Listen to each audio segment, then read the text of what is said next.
Hello, my name is Elena Hernandez and I'm founder and CEO of Gymnessi. For almost all my life, I have witnessed how gymnastics affects in a positive way the lives of many people, bringing benefits not only physical but psychological and emotional, teaching life lessons such as fail and try again, fall and get up, set your goals, accomplish those goals, and I started noticing that there was a specific population segment that the gyms weren't entirely given the opportunity of practicing gymnastics. Maybe not because they didn't want to, but because they had to modify the way gymnastics is taught in order to accomplish the mission. This segment is called People with Disabilities. In Mexico City, there are almost 5,000 people with disabilities. 8.5% of them have an intellectual disability. But if you enter to Google Maps and search for any adapted services, special schools, inclusive schools, Down syndrome, or else for this segment, you'll be surprised to find.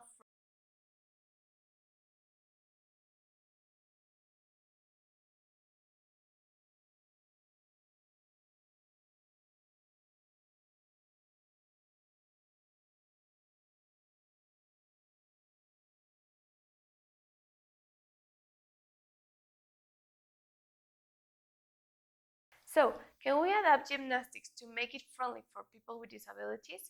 My value proposition was about personalizing the way of giving the class depending on the disability of the child. In the next months, he or she will be able to have the sufficient level to be included in regular classes. My client were parents of a child with any intellectual disability, with a medium social level, capable of paying for specialized service.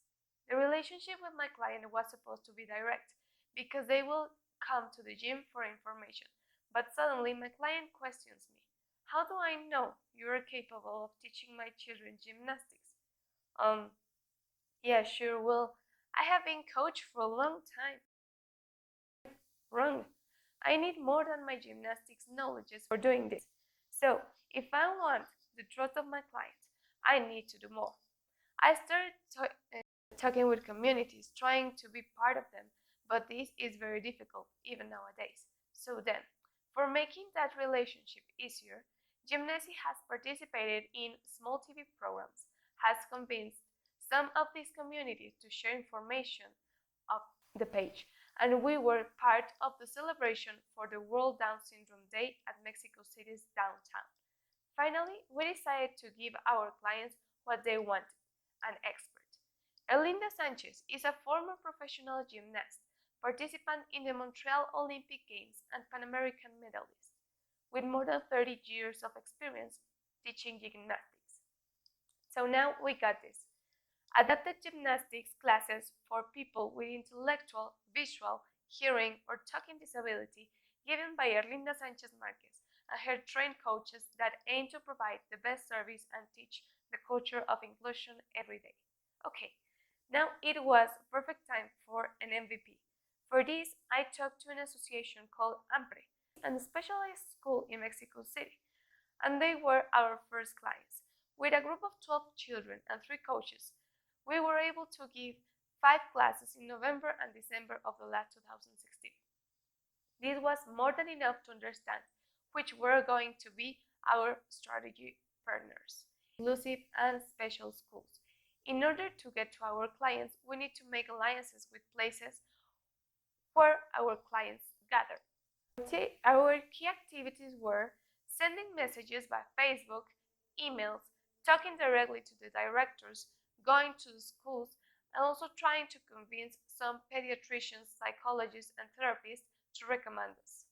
Our resources were obviously social media, informational triptychs, and professional print presentations and flyers.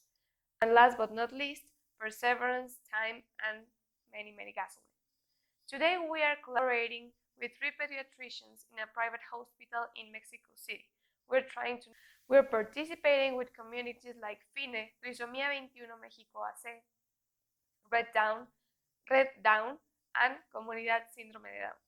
Our revenue streams consist today on subscriptions and monthly payments, but in the future, we are actually thinking in a franchisable business model, 5% of the revenues of each franchise, and an annual fee for capacitation are going to be part of the new revenue. Our cost structure is composed of human resources, equipment, maintenance, networking, and alliances, publicity, and capacitation. Why? Why is the purpose? Why keep going? Because Mexico needs this kind of interaction. It's not just because of the sustainability of an entrepreneurship, it's because we need to eliminate these social barriers. We're all part of something, and if we keep behaving like this, we won't take the next step.